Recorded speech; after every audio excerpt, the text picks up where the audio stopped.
យក300គុណនឹង0.75ត្រឹមត្រូវយើងត្រូវយក310គុណនឹង0.75លីត្រលីត្រ0.75លីត្រគុណនឹង300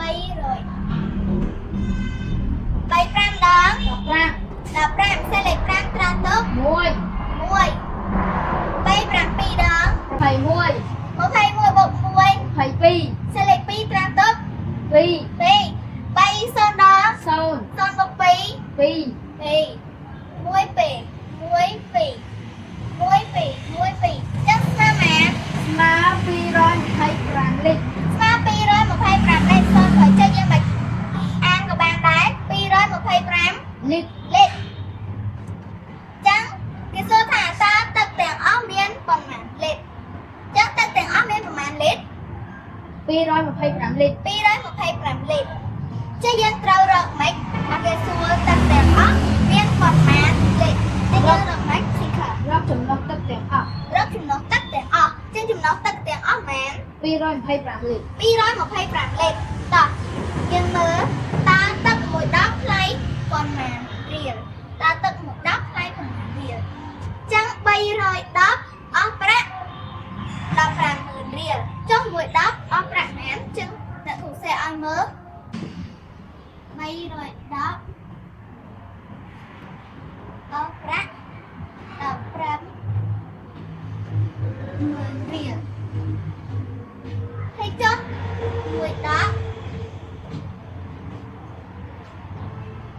អស់ប្រាក់ប៉ុន្មានរៀលចឹងយើងត្រូវធ្វើម៉េចយើងត្រូវយក150000ចែកឲ្យ300យើងត្រូវយក150000ចែកនឹង300តើយើងចែកមក150000ចែកនឹង300យើងឃើញសូនអត់យើងកាត់សូនចោលមកកាត់សូន2ដូចគ្នាតើអញ្ចឹងនៅសល់ប្រមាណចែកនឹងប្រមាណសល់1500ចែកនឹង3នៅសល់1500ចែកនឹង3កាត់បានខ្ទង់កាត់2ដាក់បាន5 5 3ដង15ដាក់15 0 0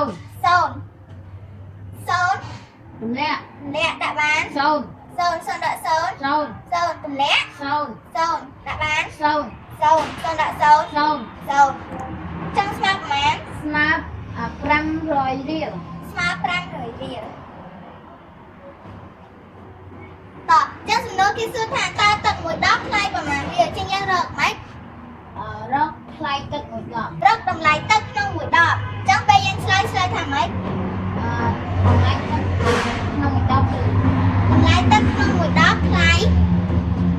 500រៀលតើសិក្សាឡើងសរសេររបៀបឆ្លើយ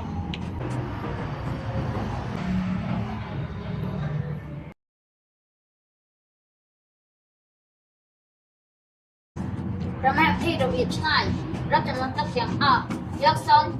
0.75គុណ300ស្មើ225លីត្ររកតម្លៃទឹកក្នុងមួយដបយក150000ចែកនឹង300ស្មើ500រៀលឆ្លើយថាចំណុះទឹកទាំងអស់គឺ225លីត្រទឹកមួយដបថ្លៃ500រៀល